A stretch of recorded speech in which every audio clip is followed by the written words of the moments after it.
मिरज पंचायत समिती समोर शिंदेवाडी येथील पोपट प्रल्हाद माने यांनी सोमवारी आत्मदहन आंदोलन करण्याचा इशारा दिला होता। त्यामुळे सकाळी पोलीस प्रशासनाची चांगलीच धावपळ उडाली होती।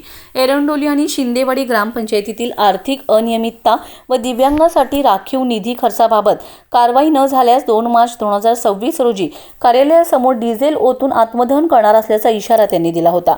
माने यांनी शिंदेवाडी व एरंडोली ग्रामपंचायती संदर्भात स्वतंत्र तक्रारी अर्ज सादर केले होते। शिंदेवाडी ग्रामपंचायतीतील कामकाजात सदस्य व उपसरपंचांना विश्वासात न घेता खर्च केल्याचा आरोप करण्यात आलाय। तसेच गायरान व वनीकरण जागेबाबत नियमबाह्य निर्णय घेतल्याची तक्रारही करण्यात आली। मात्र या तक्रारींसोबत आवश्यक पुरावे सादर न केल्याने संबंधित अर्ज निकाली काढण्यात आल्याचे गटविकास अधिकाऱ्यांनी स्पष्ट केले।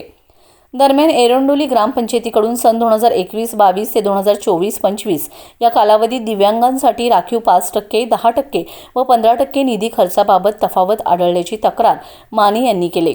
माहिती अधिकारांतर्गत प्राप्त झालेली माहिती व शासनात सादर केलेल्या अहवालात विसंगती असल्याचा आरोप त्यांनी केलाय। या संदर्भात संबंधित ग्रामपंचायत अधिकाऱ्यांना 7 दिवसात खुलासा सादर करण्याचे आदेश देण्यात आलेत। गटविकास अधिकारी तक्रारीबाबत अहवाल मागवण्यात आलेला असून प्रशासकीय कार्यवाही प्रगतीपथावर आहे।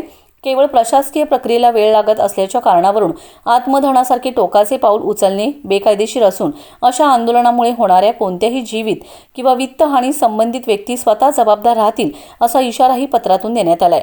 मात्र याबाबत तातडीने कारवाई करावी अशी मागणी पोपट माने यांनी केली। मात्र गटविकास अधिकारी यांच्यासोबत चर्चेने आजचे आंदोलन मागे घेण्यात आले। आज मी पंचायत समितीसमोर आत्मदहनाचा इशाराचा आंदोलनाचा इशारा दिला होता। कारण एरंडोली ग्रामपंचायतीमध्ये गेले 4 वर्ष झाले दिव्यांगांचा 1ही रुपया निधी न खर्च करता त्या ग्रामसेवकांना खर्च केला असं मला तिने लेखी देऊन मी स्वतः वैयक्तिक दप्तर तपासून परत मला गायकवाड ग्रामसेवकांना मला माहिती दिली तिथली पूर्णपणे की दिव्यांगाचा निधी न खर्च केल्याबद्दल।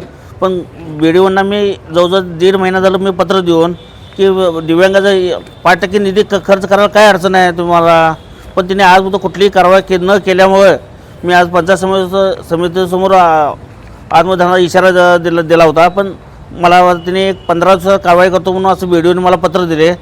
त्यामुळे मी आजचं माझं आंदोलन मी स्थगित करत आहे।